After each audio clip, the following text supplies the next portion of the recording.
una vecchietta è morto suo marito che è un papagaio, no, che faceva compagnia. Ma da quando che è morto il marito, qua passava e che diceva sto papagaio, mori brutta vecchia. Io non ne poteva più. E va dal prete e dice, padre, da quando che è morto mio marito, passo il papagaio, mi dice sempre, mori brutta vecchia, mori brutta vecchia.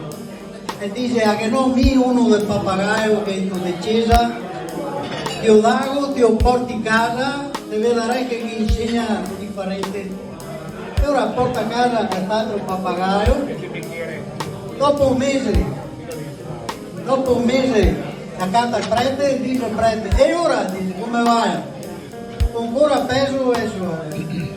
Perché col passo il mio mi dice, mori brutta vecchia, mori brutta vecchia. E il suo dice, ascoltaci, oh Signore.